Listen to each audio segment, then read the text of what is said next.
Alfa e Ômega, o início e o fim. Tudo pra mim, tudo pra mim. Alfa e Ômega, início e fim. Tudo pra mim, tudo pra mim. Alfa e Ômega, início e fim. Tudo pra mim, tudo pra mim. Alfa e Ômega, início e fim. Tudo pra mim, tudo pra mim.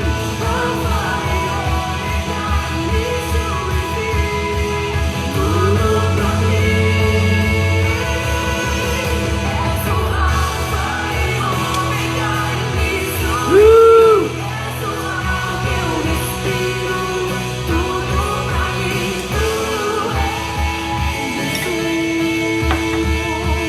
Tu és Jesus. És o Alfa e Ômega, início e fim. És o ar que eu respiro. Tudo pra mim, tu és Jesus. Tu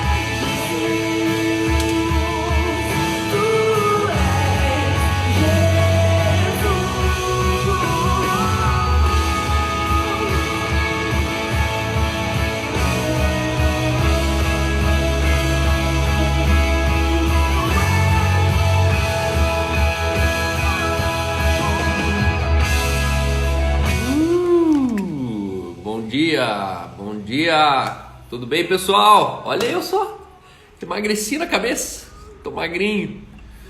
Como é que estão vocês, meus caros, meus amigos, meus nobres?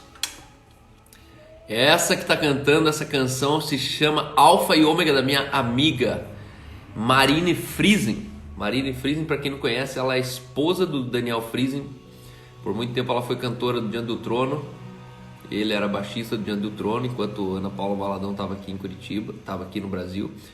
E em 2007, quando eu casei, tive a honra de poder ser parte da igreja deles, conhecer a casa deles, os pais deles, e recomendo essa música. Hoje eu acordei com essa música e falei, preciso pôr essa música lá pra galera, porque é uma música violenta, poderosa, uma música que... Marine Friesen é sensacional. A voz dela, desde o primeiro dia que eu escutei ela, eu fiquei chocado com essa moça. Ela é carioca, casou com meu amigo de infância, Daniel, e hoje eles vivem meio que aqui, meio na Alemanha. E recomendo, Marine Friesen, tá? Pessoal, bom dia. Hoje a minha convidada de hoje, vocês vão saber tudo em detalhes sobre a história fantástica da Louise Sim. Louise Sim é uma cantora, compositora, pastora, é uma pessoa extraordinária, uma pessoa que se tornou amiga do meu coração, uma pessoa que com certeza é um caso de superação de vida, de sucesso, é uma semente de transformação de alguém que está dizendo, se eu conseguir, você também pode. Então estou muito empolgado aqui para a gente conversar hoje com a Louise. A Ereni está dizendo que aquela live de ontem foi a resposta de Deus, a resposta que Deus queria nos dar. Obrigado por vocês existirem. Eu que fico honrado, Ereni, porque de fato às vezes a gente faz uma live aqui e pensa, não falei nada novo, mas na verdade não é nada novo para mim que estou falando, né? Porque se eu estou falando é porque eu em algum momento conheci, ouvi, aprendi. Mas para quem está talvez me ouvindo pela primeira vez, cada bom dia aqui é novo, né? Para quem não me conhece. Então eu fico honrado mesmo. O outro rapaz também me escreveu ontem e falou, cara, me mande tua conta, não é grandes quantidades que eu vou te ofertar, mas você tem falado demais no meu coração, na minha vida. E falou especialmente da live de ontem, com respostas que ele procurava. Então eu tô muito honrado. Todos os dias estou muito honrado porque a gente está criando uma igreja paralela, digamos assim, né? 25 pessoas, 40 pessoas, 60 pessoas, todos os dias nos acompanham aqui. E mais do que tudo isso, pessoas estão conhecendo pessoas, né? Vocês conheceram aqui talvez as pessoas principais do meu ecossistema, né? Eu tenho trazido aqui nos últimos dois meses ninguém famoso. Tenho trazido pessoas não famosas, pessoas importantes para minha vida, importantes para onde eu cheguei, né? Então são pessoas que fazem parte do meu core value, né? Fazem parte do meu core golden circle de relacionamentos. Então, bem-vindos, pessoal. E quero deixar um insightzinho para você aqui. A senha de hoje, ela tá em 1 Reis, tá? Guarda aí a senha de hoje. Todos os dias eu dou uma senha aqui. 39, tá? 1 Reis 39, que é o 3.9. 1 Reis 3:9. Eu começo com uma pergunta aqui. Isso ministrei numa vigília. Aliás, falando em vigília, já de sábado para domingo, ontem fiz um casamento borro. Já ouviram falar do casamento borro? Meu, vocês não têm ideia. Que lugar sensacional, magnífico. Eu vou colocar até uma foto aqui para vocês, ó. O tipo do casamento que eu fiz ontem, ó. Isso aqui, ó, só para vocês terem uma ideia onde, ó. Pensa num lugar bonito. Mano do céu, você não tem ideia. E aí foi esquisito. Era eu, o noivo e a noiva, ó. Olha que coisa linda, mano. 4 horas da tarde, uma terça-feira, fazendo casamento. Ó, nunca vi os noivos. Aí uma cerimonial amiga nossa da igreja Aba me chamou. Olha que legal. Coisa linda. Não é Jesus, pessoal? Jesus é maravilhoso. Então esse é o casamento do Renan e da Camila. Fiz ontem. Esse casamento aqui foi aqui perto do primeiro pedágio indo pra praia. Se chama Represa Piraquara 2. Bem aqui do lado. Ó. Fantástico, né? A noiva entrando. Esse foi a entrada da noiva.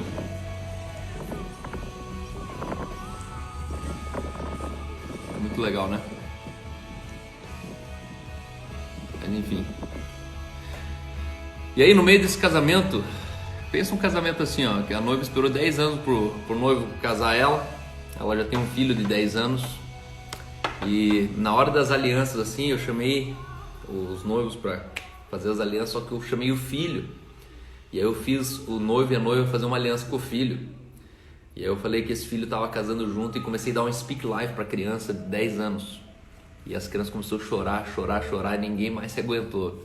Tinha de um lado fotógrafo, do outro lado tinha cerimonial, tinha decoradora. E Jesus desceu no meio daquele capim ali. E foi maravilhoso poder despejar a vida dentro de um casamento onde o cara era grafiteiro. Ela conheceu o cara no Museu do Olho aqui de Curitiba fazendo grafite andando de carro. Daí ele falou assim: na época eu queria pedir perdão porque eu gostava mais do meu carro do que de você. Então você já vê o estilo da galera ali, né? Mas aí na vigília de sábado para domingo, a gente começou às 10 da noite, terminou a vigília às 5:30 da manhã, todo mundo pulando, adorando, se regozijando. E eu trouxe uma palavra nessa vigília sobre o pedido de Salomão. Você sabia que Salomão não pediu sabedoria para Deus? Salomão não pediu sabedoria. A gente vai falando com o passar dos anos, Salomão pediu sabedoria, mas na verdade sabedoria é o que ele recebeu de Deus. O que Salomão pediu para Deus foi temor. Ele pediu discernimento. A gente sabe que o temor de Deus é o princípio da sabedoria. O temor de Deus, o temor a Deus é o princípio da sabedoria. E eu fiz a seguinte pergunta: qual é o princípio do temor a Deus? Temor do Senhor é o princípio de sabedoria. Então, para ter sabedoria, você tem que ter temor do Senhor. Então, isso aqui explica muita coisa que a geração de hoje, atual, mais nova, está muito longe de ser sábia. Porque o problema não é que falta sabedoria, falta temor. É uma geração que pais e mães não colocaram no coração dessas pessoas temor. temor a Deus. Não é ter medo de Deus, é temor a Deus. É reverenciar a Deus, é piedade. A minha falta de temor a Deus me faz não ter temor dos mais velhos, não faz ter temor da polícia, não faz ter temor de uma autoridade, não faz ter temor de quem está sobre mim. E é uma geração que ela tanto faz, entra no mercado, se tem lá o gerente do supermercado, o caixa, ele não está nem aí. Por quê? Porque ele não teme, ele não tem temor sobre pessoas que estão ali a serviço dele. E aí a minha pergunta é, então, se o temor do Senhor é o princípio de sabedoria, qual que é o princípio do temor ao Senhor? Por que essas pessoas não temem a Deus? Onde caiu um parafuso? Onde quebrou, furou o pneu do temor do Senhor? E aí Deus me falou essa palavra. Deus falou, o princípio do temor do Senhor é discernimento. As pessoas não temem a Deus porque elas não discernem mais nada, não discernem bem. A geração mais nova hoje não tem a capacidade de fazer discernimento. E aí Salomão, ele é visitado por Deus. Salomão tem ali o grande encargo, na verdade, de substituir o pai dele. O pai dele era ninguém menos que Davi. E ele tinha que continuar reinando com muito pouca idade. Ele diz, eu não passo de um menino, não passo de um jovem. E ele chega para Deus e fala, eu não passo de um jovem. E Deus fala assim, então pede o que você me quer. Pede o que queres, o que você quiser me pede. E aí Salomão fala assim, no versículo 9, dá pois ao teu servo o coração compreensivo. Em outra versão diz, me dá um coração que entenda como julgar o teu povo, para que prudentemente eu discirna entre o bem e o mal, pois quem poderia julgar a este grande povo? Em primeiro lugar, Salomão não pede nada para si. Aqui está uma chave. Primeiro ele pede algo para o povo, ele pede algo para alguém. Se Deus te pedisse hoje, faz um pedido, eu te dou o que você quiser. Eu te pergunto, esse pedido terminaria em você ou terminaria em alguém? A maioria de nós terminaria em nós. Eu quero uma casa nova, uma casa própria. Eu quero um carro próprio. Eu quero o meu negócio, o meu sonho, eu quero ter um negócio próprio. E Salomão não estava nem aí com o negócio próprio. Salomão ele pede um coração compreensivo para julgar as causas do povo. E aí ele fala, para que prudentemente eu discirna entre o bem e o mal. Aí mais para frente, Deus ele olha, e aí Deus ele fala assim, eis que faço segundo as suas palavras, te dou o coração sábio e inteligente, de maneira que antes de ti não houve ninguém igual e nem depois haverá. Também até o que não pediste eu te dou. A chave de você entender que quando você pede para Deus algo para os outros, você recebe até aquilo que você não pediu para você. No versículo 13, 1 Reis 3, 13, diz, também até o que não pediste eu te dou. Tanto riquezas como glória, que não haja teu igual entre os homens e entre os reis da terra por todos os teus dias. Entenda uma coisa, antes de você querer ter temor e ter sabedoria, você precisa começar a entender que você precisa de discernimento. Quem não discerne bem não sabe a que e nem a quem temer. Temer aqui, entenda bem, não é ter medo. Temer aqui é ter temor, é você reconhecer a posição. Filhos precisam temer aos pais. Esposas precisam voltar a temer a seus maridos. Maridos precisam voltar a temer aos seus sogros e sogras. Nós precisamos resgatar o temor. Temor. Você olha e fala, não vou fazer isso com minha sogra. Por quê? Não, porque eu não vou fazer. Ela é minha sogra, eu reconheço ela. Eu tenho o direito de fazer isso com ela, mas eu não vou fazer só porque eu tenho direito. Então, quando eu tenho discernimento, eu começo a viver numa dimensão de temor, porque eu discerno, eu entendo quem é quem, o que é o que. Quando eu tenho temor, eu tenho a senha, eu viro a chave da sabedoria. O princípio de sabedoria é temor. Só que como faz para ter temor, Cal? Comece a desenvolver em você discernimento. Ensina melhor onde você deveria estar, ensina melhor o que você deveria comprar, ensina melhor quem você deveria casar, ensina melhor quem você deveria assistir na live, ensina melhor quem é o pregador que você deveria ouvir, ensina melhor se você deveria ou não ficar em casa ou ir na igreja, ensina melhor, ensina bem. Discernimento tem a ver com mindfulness. Discernimento tem a ver com o estado mental pleno acerca da consciência do momento presente. Mindfulness é você ter um estado de consciência plena sobre o momento presente. E eu e você, nós precisamos ter mindfulness, ter a consciência plena. Então, hoje eu quero deixar 1 Reis 39, 3:9. 1 Reis 3:9. Dá, pois, ao teu coração, coração compreensivo ao seu servo, coração compreensivo para julgar o teu povo. Olha que legal, ele sai disso aí e ele acorda. Quando ele acorda de manhã, a primeira coisa que ele tem que fazer é julgar uma causa. E a causa são 2 prostitutas que tiveram filhos. Uma chega e percebe que dormiu em cima do filho e matou a criança sufocada. A história conta que ela pega essa criança, troca com a outra, enquanto a outra amiga dormia, ela troca de criança no berço, pega a criança viva, deixa a criança morta. Quando a outra acorda, ela reconhece que não é o filho dela. E aí elas vão parar no fórum, elas vão parar no tribunal, elas vão parar diante do rei. E aí o rei olha aquela situação e a primeira coisa que ele fala é o quê? Corta a criança no meio. Aqui já começou a sabedoria de Salomão. Imagine hoje que o Bolsonaro ele precisaria julgar uma causa e quando o Bolsonaro chega ele fala assim, ó, pega a criança que sobrou viva e corta no meio. Cara, todo mundo ia xingar, direitos humanos ia perseguir, ia falar onde já se viu, falar para matar uma criança, esse cara não tem vida, esse cara não tem bom senso, que cristão o quê? Que cristão que faz isso, blá blá blá. Só que aí, naquela hora, a mãe de mentira fala, é isso aí, então vamos dividir. E a mãe de verdade fala, não, pode ficar com a criança. Prefiro minha criança viva na casa de alguém outro do que ela morta na minha casa.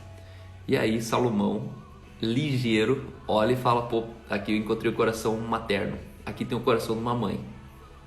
E aí ele simplesmente devolve a criança para a mãe de verdade. Sabedoria não é uma linha, o pensamento de sabedoria, ele não é linear, não é um pensamento lógico linear. Eu e você, a gente está preso a uma cultura que ensinou a gente a pensar de maneira lógica e linear. Isso é um problema. Por quê? Porque você pensa o óbvio. Você foi programado para pensar o óbvio. E o óbvio, quando você pensa o óbvio, as pessoas sabem o que você compra. Quando você pensa o óbvio, as pessoas sabem o que te vende, o que você veste, o que você vai querer no final do ano. Quando você tem um pensamento linear, lógico, óbvio, as pessoas sabem exatamente como dominar você. Por isso eu e você, a gente precisa ter uma sabedoria que é uma mente, ela não é lógica, é um pensamento imaginativo, é um pensamento onde você tem uma profundidade sobre cada ponto que você está pensando sobre. Beleza? Chega! Agora a resposta sempre vem da boca de alguém. E Deus está te usando para nos trazer essa sabedoria. Muito obrigado, Irene. Fico honrado de ser ouvido por vocês, por sua família. Fico honrado por ser... não tem nem o que falar. Não tem nem o que falar. Agora deixa eu chamar aqui. Muitas vezes já me enrolei demais. Já é 11h30, pessoal. Pelo amor de Deus. Quando eu vou fazer uma live sozinho, eu falo o que eu vou falar, o que eu falo. Agora, quando tem visitante, eu não paro de falar. Como é que tá, minha cantora? Tudo bem, você? Tudo bem, desculpa te deixar esperando, né? Acho que você ficou pensando assim, meu Deus, por que ele me convida? Já desistiu de me chamar. Não para de falar o homem, mas você já foi bom demais. Você já tá acostumado, não tá? Já. Já conheço. Bom demais. Então, pessoal, feliz demais estar aqui, obrigada. Então, essa semana é só de Power Girl. Aqui só vai ser mulher essa semana. A voz das mulheres, entendeu? Você é a terceira mulher. Se bem que ontem também a Aline teve que fazer umas correrias aqui. Eu acabei falando mais eu do que ela. Eu vi, assisti ontem. Na verdade, você já estava vendo como é que resposta você ia dar, né? Mas hoje eu vou te Vai. pegar. Hoje eu vou te colocar Oh, Deus. numas A frias aqui. prova. Hoje você vai ter que Não. falar tudo. Você vai ter que contar tudo para todo mundo. Pessoal, há um ano e meio atrás conheci essa querida, conheci essa pastora. Na época ela era, chamavam de líder de jovens, né? Antigamente tinha esse negócio, líder de jovens. Mas ela era, na verdade, uma pastora. Desde o primeiro dia que eu vi ela, né, um amigo muito legal aqui nosso em comum, conseguiu levar ela no final de um curso, num sábado, quase meia-noite, depois de um culto Carona. que eles tiveram, ele, ele enganou ela e falou assim, me leva ali, não sei aonde e tal. Entra, E Luiz. Entra. ela levou e daí ela falou, eu vou ficar esperando no carro. Daí ele falou, não, não, vem aqui, vem aqui. E ele veio, apresentou a Luíse. Os primeiros 5 minutos, Deus me deu uma palavra sobre ela. Aí todo mundo tava indo embora, a igreja estava sendo fechada. E aí na hora eu falei assim, meu, preciso falar com essa moça ainda hoje. Né? E naquela madrugada a gente foi até a casa de alguém. E a gente começou, chegou naquela casa, eu lembro até hoje, que a gente sentou na mesa e a prosa foi longe até 2h30, 3 horas da manhã. E naquela hora Deus me mostrava muito sobre você. Né? E Deus, existe algumas pessoas que Deus fala assim, não, não, é ali, você vai servir, você vai ouvir, você vai falar e você vai pastorear. E dali para cá surgiu um relacionamento muito especial, profundo, um relacionamento de irmão, de pai, de tio, de sobrinha, de tudo. Cada dia era um tipo de relacionamento. Mas o fato é que faz um ano e meio que eu venho pastoreando teu coração, que eu venho crendo no que Deus colocou dentro de você. E eu sempre falo de novo, né? Eu quero estar do lado, te aplaudindo o dia que você literalmente chegar, né? Quando a bandeira subir no lugar mais alto do mastro, que é você, a tua vida, eu quero estar lá do teu lado. E você é cantora, compositora, você é artista, você é tudo. Mas atrás de você tem uma pessoa, tem um alguém. E eu me fascino sempre por alguém. Né? Eu nunca me impressiono com o que as pessoas elas são na vitrine. Eu sempre quero saber o que elas são no estoque, né? Dentro, lá no fundo, dentro. Sabe que toda loja que tem uma vitrine, ela tem um estoque, né? E eu gosto da beleza do estoque. Né? Eu gosto de subir naquela escada assim apertada, chegar lá em cima onde tem uma luzinha, acender a luzinha que né, não tem design nenhum, não tem nada, só tem caixa, só tem poeira, só tem bagunça. E esse é o nosso propósito aqui dessa live, é a gente acessar o estoque das pessoas. O lugar que ninguém viu, o lugar que ninguém passou ainda. E é interessante que, às vezes, as pessoas elas estão falando e elas, aqui no meio da live, elas falam assim, meu Deus, nem eu não lembrava disso. Porque eu acredito que a gente tem que passar de vez em quando nos porões da nossa existência e lembrar, na verdade, de onde Deus ele nos tirou, de onde Deus começou as coisas, né? E, então, quero deixar desde já o microfone aberto para você. Essa é a Luíse Sim, ela é aluna do Bible College, ela mora em Balneário Camboriú, ela, no momento, ela mora também aqui em Vitmarsum. E faz um ano e meio que eu acompanho de perto a vida dela, altos e baixos, mas muito mais altos do que baixos. E todos os baixos foram muito altos na vida dela. Verdade. E, e hoje eu quero contar aqui uma história de superação. Do interior de Santa Catarina até os Estados Unidos. Como foi essa jornada, como Deus te trouxe para cantar, para ser um instrumento de louvor. E é isso aí. Conte pra gente como Jesus foi entrar na história. Eu tava pensando nisso que você me falou. Você falou assim, a gente vai fazer uma live de como Jesus entrou na história. E eu fiquei perguntando, falei assim, Jesus, quando que você entrou na história? Porque ele sempre esteve na história, mesmo quando eu não sabia que era ele, sabe? E eu creio fielmente, assim, que é Deus que nos encontra, é Deus que nos persegue, é o amor dele que nos alcança, independente do que eu faço, independente do meu contexto, independente da minha família, Deus vai atrás de você, porque foi isso que Deus fez comigo. Então, Deus foi atrás de mim a vida inteira, desde que eu nasci, Deus falou assim, não, você vai vir pra cá, sabe? E então, para dar um contexto, assim, eu nasci numa cidade pequena, São João Batista. Aos meus 3 anos, meus pais se separaram. Então, um casamento com 3 filhas, eu fui a caçula, separaram quando eu tinha 3 anos, então eu fui a filha que meio que cresceu sem pai, assim. Meu pai nunca foi muito presente, e quando era presente, estava sempre bêbado, batendo na minha mãe, com as amantes dele. Eu cresci nesse contexto, assim, de amante do meu pai, e fui criada pela minha avó. Minha mãe trabalhava muito para sustentar as 3 filhas, porque meu pai também não pagava pensão. Então, cresci assim, na casa de todo mundo, na casa dos tios, dos vizinhos, sempre me virei sozinha desde sempre. Sempre falei muito, então eu era filha de todo mundo meio que me adotava na rua, comia na casa de todo mundo. Então eu fui crescendo assim, dando meus pulos, sabe? Uhum. E a minha história com Deus, assim, vamos dizer, minha mãe, na separação dela, quando eu já era criança, assim, eu já tinha uns 6 anos, acho. Minha mãe estava naquele processo ainda. Minha mãe foi para uma igreja evangélica, uma batista. Minha mãe começou a frequentar, então, como eu era criança, eu acabei indo com a minha mãe. Só que nunca foi aquela coisa super de igreja, mas ia, sabe?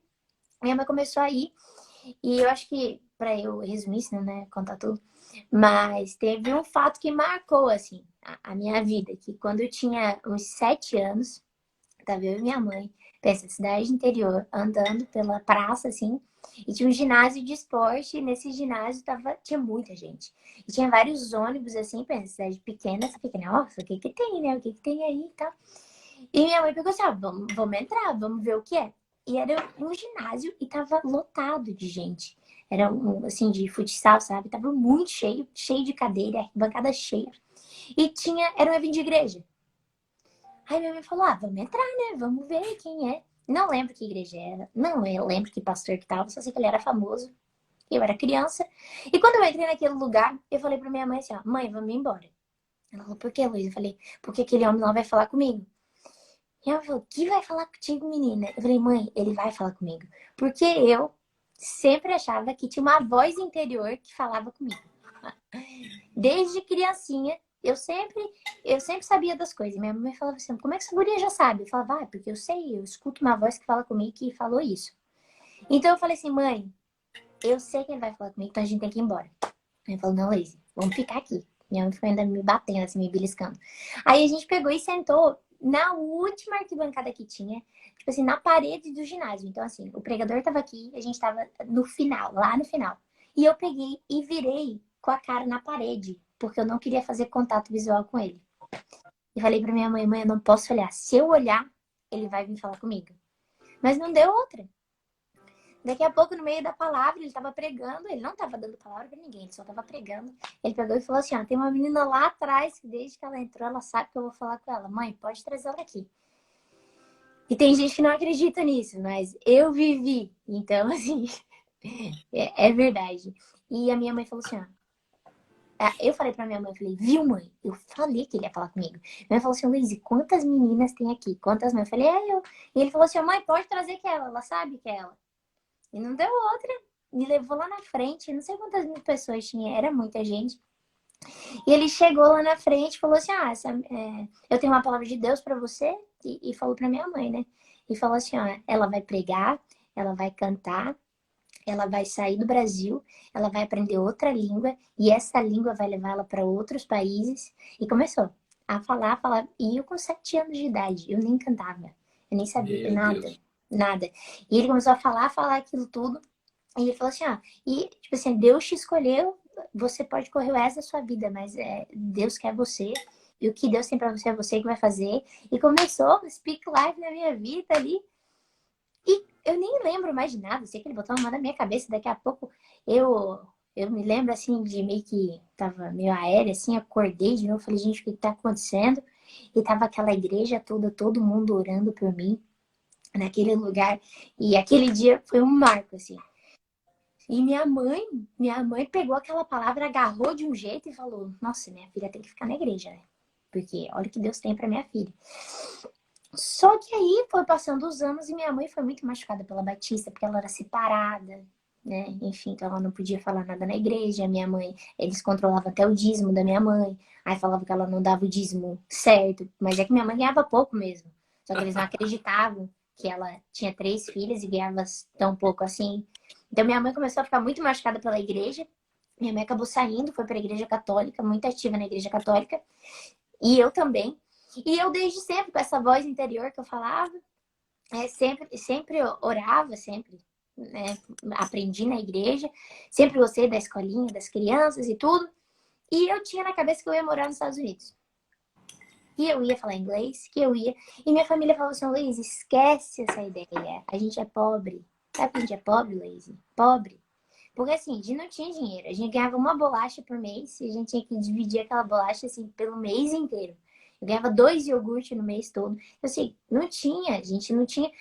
As minhas irmãs trocavam o tênis. Tipo, uma estudava de manhã, outra à tarde, para elas usar o mesmo tênis. Então, eu cresci nesse contexto. Nunca tive dinheiro. Todo mundo acha que eu nasci rica. Nossa, ó, Luiz, rica. Não, gente. Pobreza, sabe? Muito humilde. A gente nunca passou fome, claro que não. Mas, assim, tudo contadinho. E quando eu falava para minha família que eu ia morar nos Estados Unidos, era loucura. Eu não tinha mão para comprar um tênis, imagina ir para os Estados Unidos. E eu falava, eu sei que vou e deu. E ainda falava assim, ó, quando alguém brigava comigo, eu falava assim, um dia vocês vão ter saudade de mim quando eu estiver morando nos Estados Unidos. E eu não vou estar aqui mais. E não deu outra. A minha tia morava nos Estados Unidos, mora nos Estados Unidos, ela é cidadã americana. E ela precisava de uma babá para cuidar do filho dela. E eu sempre gostei de criança, sempre cuidei de criança. Falei, putz, a vaga é minha, é eu que vou. E a minha tia convidou todas as minhas primas solteiras, maior de idade e tal, pra ir. Menos eu, porque eu tinha 14 anos. E minha tia convidou todo mundo e eu falei, tia, mas eu que vou. E ela falou assim, não, Leise, você é uma criança. Eu falei assim, ó, mas você pode convidar todo mundo, que todo mundo vai negar, porque essa vaga é minha. A vida inteira eu tô esperando isso, é eu que vou. Mas não deu outra. Todo mundo negou de ir para os Estados Unidos de graça, com tudo pago. Sonho, todo mundo negou. E fui eu que fui para os Estados Unidos. Fui lá aos 14 anos, morei 4 anos lá. Morei numa cidade judeu. Aprendi tudo sobre a cultura judaica. Só tinha amigo judeu. Nem tinha igreja evangélica onde eu morava, não tinha nada, tinha uma igreja católica. Então vivi nesse mundo só com judeu por 4 anos. Deixa eu ver, aprendi inglês, me dediquei muito, não sabia falar inglês, nunca fiz curso, porque a gente nunca teve dinheiro, nada.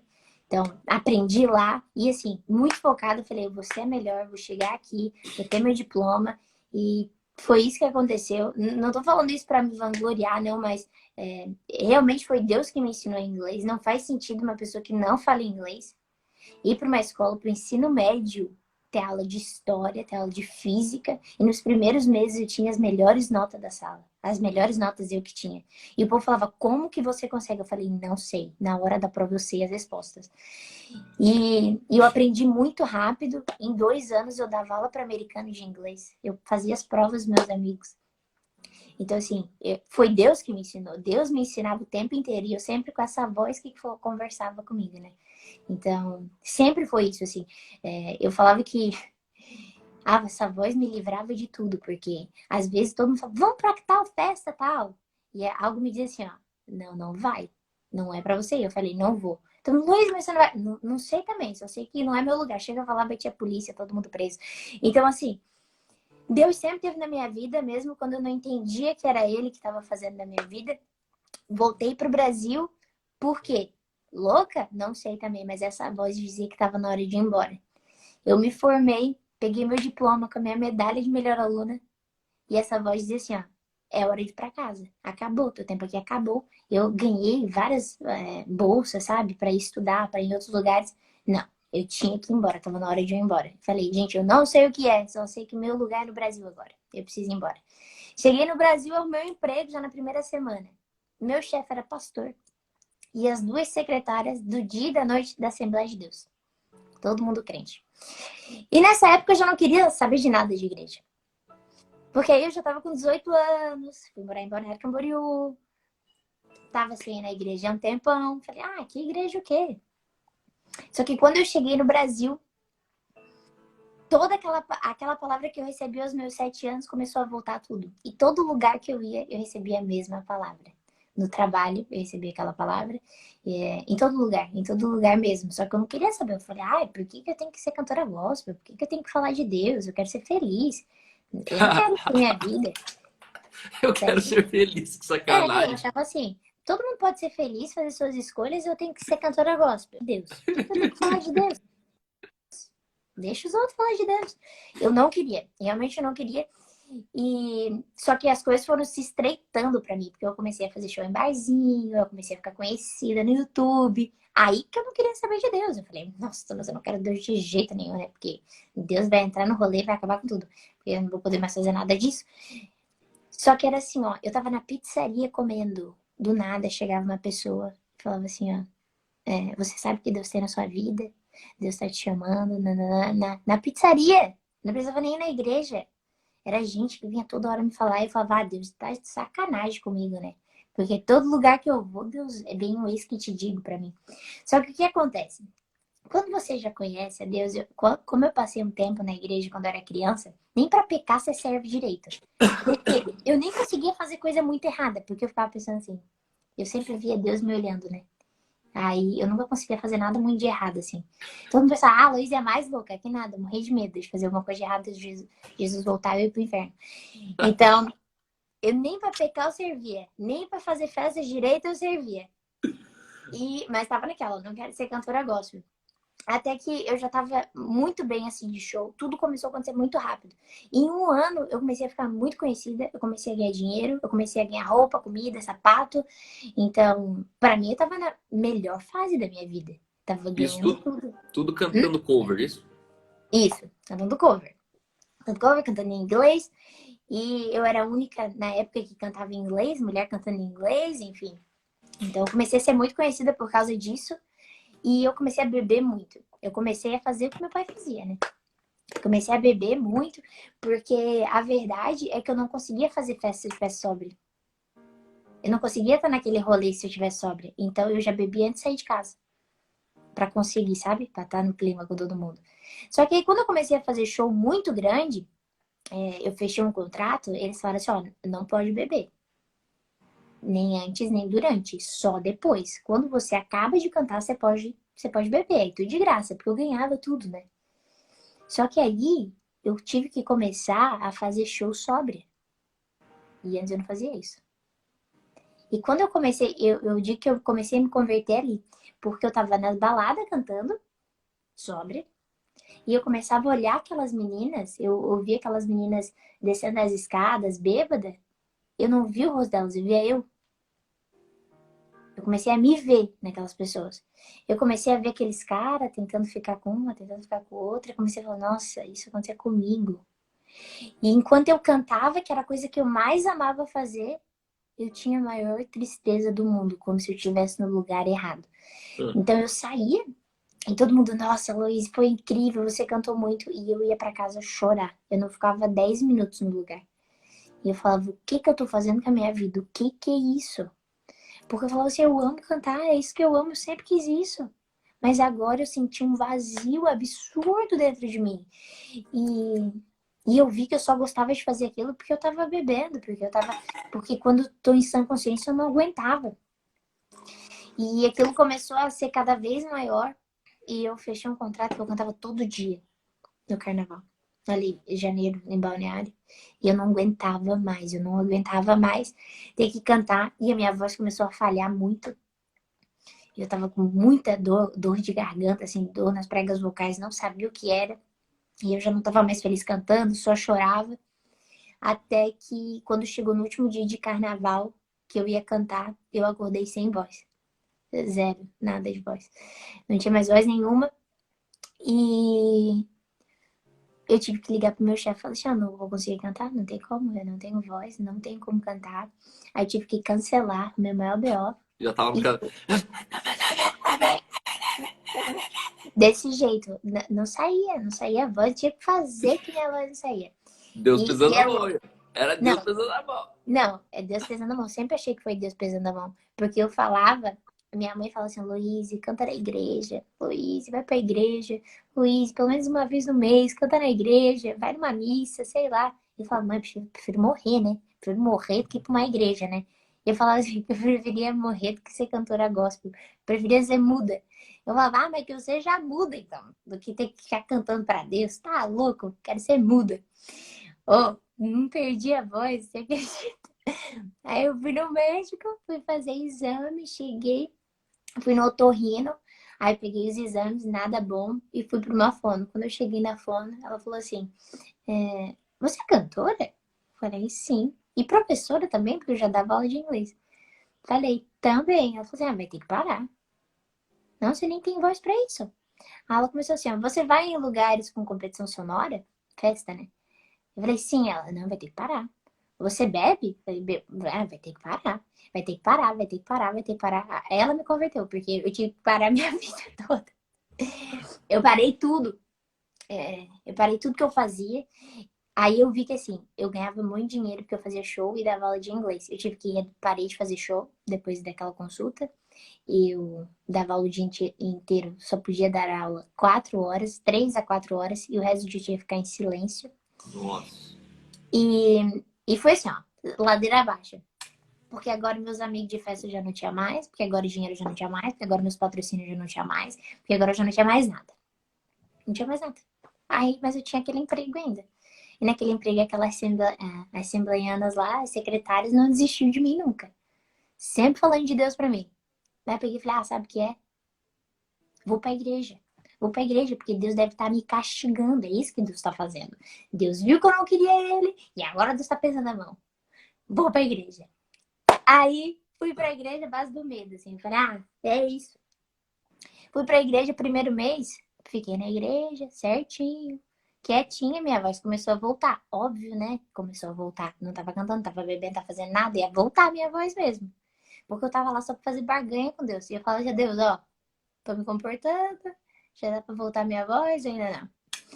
E fiquei nessa. Até que um dia, me surgiu um convite pra eu cantar de novo. Depois de um mês. E era num barzinho. Era num barzinho e tal. Só que era tipo restaurante, assim. Eu falei, então Deus não vai ficar bravo comigo, né? Porque não é balada. Aí, ó, a cabeça. Falei, Deus vai perdoar essa. Aí eu peguei e falei, vou fazer. Aí a dona falou assim, mas eu não tenho condição de pagar o teu cachê. Aí eu falei assim, não tem problema, eu fico com a porta. Deixa a porta pra mim ali, a entrada, o cover. Porque onde eu ia, eu arrastava gente. Naquele dia que eu fui cantar, o barzinho sempre tinha movimento, né? Não foi ninguém. Sabe quantas pessoas foi? 2. Minha mãe e meu padrasto. Só. Ninguém foi. Ninguém foi. Ninguém. Eu tive que cantar 2 horas pra minha mãe e pro meu padrasto. Desse jeito. Aí, no final de tudo, entrou um cara. E ele falou que queria conversar comigo. E aquele cara, ele tava me procurando há meses já. Ele era um empresário muito rico de Balneário. E ele me ofereceu um contrato dos sonhos. Um apartamento na Atlântica, mais um salário de 5 mil, mais a gravação de CD e DVD, mais nutricionista, mais academia, mais roupa, mais tudo. O contrato dos sonhos. E eu tava lascada, né? Sem nada, né? Nada. Todo o dinheiro que eu tinha ganhado com os shows, eu tive que gastar para pagar meu tratamento de voz. E veio aquele contrato. E todo mundo falou o quê na minha família? Nossa, Luiz, era isso que você precisava. Era isso, olha, Deus, isso é Deus. Minha família, né? Minha família não é crente, né, até hoje. Aí, é Deus. E eu falava, putz, eu acho que não é Deus. Acho que não é Deus. E isso. Aí ele me deu alguns dias. E eu comecei a orar. Eu comecei a orar e falei, Deus, eu não sei se isso é de Deus, porque eu tô passando muito mal pra aceitar isso. Eu acho que não é. Naquele dia eu peguei o violão e eu queria cantar uma música pra Deus, mas eu não sabia nenhuma música gospel. E eu peguei meu violão e naquele dia eu escrevi minha primeira música. E a música fala, tu és aquele que me guia no escuro, tu és meu lar e porto seguro. Não tem nada demais a letra, mas a letra era a única coisa que eu sabia falar pra Deus. Eu falava, tu és tudo que eu tenho, tu és tudo que eu preciso, tu és aquele que me guia, então me mostra o caminho, eu preciso saber. E na música eu falei, não há outra igual, nunca se ouviu falar. Alguém que entende todo o meu pensar antes mesmo de eu falar. E eu cantei aquilo e quando eu achar, ele me converti. Aí eu falei, putz, eu não vou aceitar isso de jeito nenhum. Porque o que Deus tem pra mim é muito maior. Mesmo se ele não me der riqueza nenhuma. Ele é tudo que eu preciso. Aí eu neguei aquilo. Falei que eu não conseguia aceitar. E todo mundo me achou louca, porque era dos sonhos. E eu falei, não. E eu lembro que naquele dia a secretária da escola me ligou. E ela falou bem assim, Moise. Ela falou bem assim, ó, Satanás vem pra matar, roubar e destruir. Certo? Falei, certo. Ela falou assim, ó, e ele tá te oferecendo todas essas coisas aí. Imagina Deus, que deu o filho dele pela sua vida, que te ama. Você acha que ele vai te dar coisa ruim, Luiz? É claro que não. Isso aí é migalhas. Você não pode ficar pegada a isso. E eu falei, nossa, é isso. Só que eu nunca pensei assim, então Deus vai me dar mais dinheiro. Então Deus vai me dar mais fama, né? Porque se o Satanás. Não, não, não. Na verdade, ali eu já tive um insight. Falei, não, isso não é nada. O que ela quis dizer que aquilo dali não é nada. O que Deus tem pra mim é paz, coisa que eu não tinha, alegria, coisa que eu não tinha.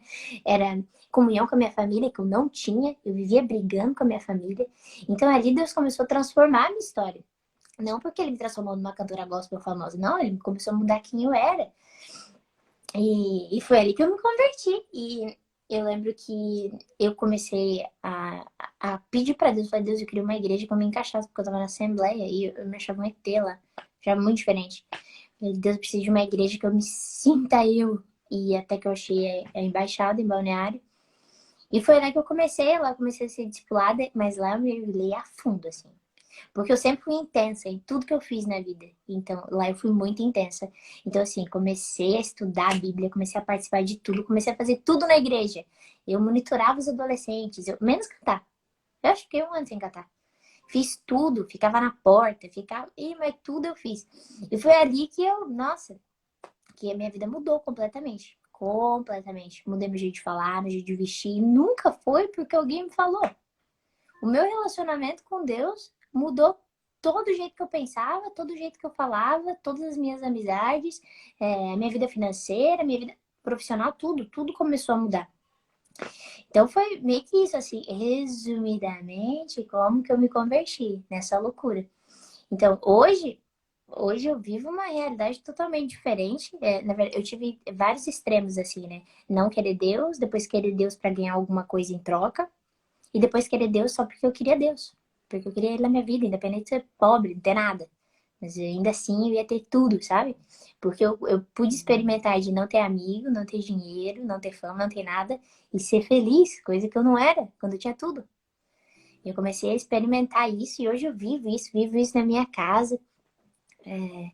E tem sido incrível, assim, meu relacionamento com a minha família mudou totalmente. Hoje minha irmã mais velha também se converteu, ela e o marido.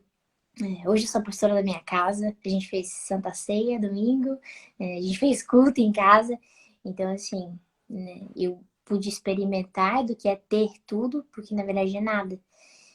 E hoje eu sou plena em todas as áreas da minha vida, assim, eu tenho experimentado a plenitude que você só encontra em Deus, né? Qual foi o dia mais difícil da tua vida? Você já teve um dia difícil, assim, de um negócio, de O dia, desmoronar algo, perder alguém? Você lembra do nossa, eu dia, tive, assim, mais agudo, tua decepção? Pai, namorado, mãe? tive vários, né? Meu Deus, vamos listar aqui dias difíceis, assim. Assim, o mais dolorido mesmo, que você lembra que a chave geral caiu, você ficou no escuro por algumas horas. É. Eu acho que quando minha avó faleceu, pra mim foi o fim, assim. Foi muito difícil pra mim, minha avó que me criou. Então, pra mim, foi um dia terrível. Foi um dia que eu. Mas só que teve vários, assim. Na minha infância teve bastante. Né? Por causa do meu pai, tive muito trauma com meu pai, sabe? Teve um dia, eu acho que. Nossa, acho que eu nem contei isso pros outros, mas enfim. Teve um dia que eu tinha uns 12 anos, acho que foi. E eu tava numa festa de ano novo, né? Uma festa de ano novo. E eu tava com meu pai. E meu pai, quando ele bebia, ele perdia a noção de si, assim. E ele chegou pra mim e falou, vem aqui, Luiz. E eu falei, tô indo. E o meu tô indo pra ele foi desrespeitoso, não sei. E meu pai começou a me espancar na frente de todo mundo. E, nossa, pra mim foi terrível. Ele pegou com as mãos assim no meu pescoço, me colocou contra o carro. E me colocou dentro do carro. E ele começou a dirigir. E ele começou a me dar porrada na cabeça, assim, porrada. E eu fiquei, me perdoa, pai, me perdoa, me perdoa, me perdoa. E até uma hora que ele cansou de me bater, e eu já tinha levado muita porrada. Não era porrada, não era tapa, era porrada. Aí depois a gente voltou pra essa festa e ele me colocou no colo e falou que eu era a menina do pai. E eu tive que ficar lá como se nada tivesse acontecido. Então, pra mim, aquilo ali marcou muito a minha vida, assim, de desmoronar, sabe? Eu tinha 12 anos e depois passei muita coisa por causa daquilo, sabe? Eu descobri há poucos meses que a minha visão de Deus era deturpada por causa disso, sabe? Por isso que eu sempre tentava fazer coisa pra Deus me amar por causa disso. Então, acho que esse foi um dia na minha história que me marcou ao ponto de eu só chorava depois disso. Pra mim, eu queria até me matar. E eu acho que se tem um dia que foi muito difícil também foi esse. Mas tem vários, Como é que você acredito. superou essa questão do teu pai? Hoje você tem uma relação com ele? Ele tá vivo, tá morto? Você... Como que Sim, você conseguiu superar isso aí? Então, na verdade, quando eu me converti, eu vi que... Porque assim, ó, eu orava pra Deus matar meu pai, né? Eu falava, Deus, meu pai não merece estar vivo. Olha o que ele fez com a minha mãe. Olha o que ele fez com a gente. Olha o que ele fez comigo. Então, Deus, se tu é bom, você tem que matar meu pai. Então, minha oração era essa. Mas aí, quando eu me converti, eu vi que tava errado, sabe? Eu falei, nossa, eu não posso querer que meu pai morra. Eu preciso orar pra que meu pai mude. E depois de, acho que 1 ano, 2 de convertida, eu pedi perdão pro meu pai. Eu pedi perdão por querer que ele morresse. Mas o nosso relacionamento nunca foi de pai e filha, porque ele nunca teve presente. Ele nunca teve perto de mim. Então, não, sabe? A gente se encontra em festa de família, onde a gente fala, oi, tudo bem? Como é que tá a escola? Tá bem? A faculdade? Como é que tá? E eu já não tenho raiva nenhuma do meu pai, nada disso. A gente conversa em festa de família, só que não tem relacionamento, sabe? Não é porque eu tenho mágoa, ele tem mágoa, não, é porque isso nunca foi criado. Como eles se separaram tinha 3 anos, então pra mim, meus pais mesmo foram os meus tios, né? Dia dos Pais eu fazia várias cartinhas, uma para um tio, outro tio, outro tio, porque todo mundo era meu pai, sabe? Então o meu pai mesmo, a gente tem contato, mas não é relação de pai e filha. Na verdade, eu nunca nem soube o que é assim, ó, com o meu pai, sabe? E isso refletiu demais. Até 1 mês atrás que eu descobri assim que isso ainda estava ali dentro de mim, sabe? Que eu projetava em Deus Pai o meu pai. É até interessante você falar de 1 mês atrás, porque para quem te conhece um pouco sabe que você está 3 meses já estudando numa escola bíblica e eu fico honrado porque você me escutou, né? Eu fui um dos incentivadores que falei vai lá, vai lá, vai lá. Para quem não sabe, essa escola é uma escola é um curso de 8 meses de imersão, onde a pessoa tira um sabático e fica aqui por 8 meses aqui na colônia Vitimarsum. Inclusive, essa escola fui eu que fundei, com um time de professores, com um time de pessoas que hoje moram lá, vivem para isso e tem 30, 40 alunos ali que moram juntos e a Luísa é uma dessas. E é muito interessante porque você viveu muita coisa em poucos anos, né? Você já teve uma experiência ministerial, você já foi parte de uma igreja, você já vendeu água no semáforo para pagar aluguel da igreja, você já sofreu abuso religioso, abuso familiar, abuso de pai, que nem você acabou de falar aí. E, e era interessante porque você sempre se mostrou uma pessoa muito forte. Muito. Uhum. E recentemente você descobriu que, na verdade, a tua maneira forte de ser era uma fraqueza. Sim. E aí até te acudi em alguns dias, né? E eu ficava muito feliz porque você me ligava aqui e falava, cara, não é nada sobre uma teologia que eu estou aprendendo, mas é sobre quem eu sou que eu estou me descobrindo, né? E essa é a inteligência e o propósito dessa escola. Nossa escola não é para ser uma escola teológica que fica informando as pessoas. A gente quer uma escola de revelação onde há uma transformação das pessoas, né? E você é uma pessoa transformada em questão de meses. Muitas coisas mudaram na sua mente, posicionamento da igreja na tua cabeça, ministério. Talvez eu vejo que até o gostinho de ministério mudou já para você, né? Não é mais aquela vida assim, tipo, O putz, peso. pô, droga, eu tenho que ser pastor, né? Você conseguiu vislumbrar que existe vida após a igreja, Sim. que existe Esses verdade 3 meses, nossa. atrás do gospel, existe uma verdade atrás do gospel, mesmo que o gospel às vezes é uma vitrine mentirosa, né? E a gente que prega, a gente que canta, a gente sabe que o gospel é de mentira, né? Essas fotinhas, hashtag família, tô aqui com meu amigo, pastor não sei da onde, o cara nunca viu o cara, só tá ali porque o cara tá pagando um cachê para ele, chama ele de amigo. Mas você conseguiu se libertar, né, desse universo louco que você entrou, que em algum momento te deu um pânico, que você falou, cara, isso aqui é pior do que o mundão, né? Eu Sim. lembro que um dia você falou assim, cara, nem lá no mundo, quando eu cantava lá, não acontecia essas coisas.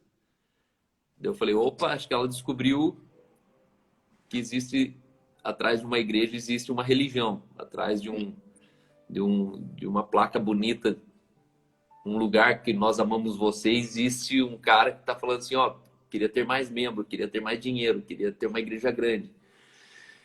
A nossa live vai cair aqui, eu vou derrubar ela, e aí, quando voltar, você pode contar pra gente um pouco, nesses últimos 3 meses, quem é a Luiz que você descobriu que está dentro de você, tá bom?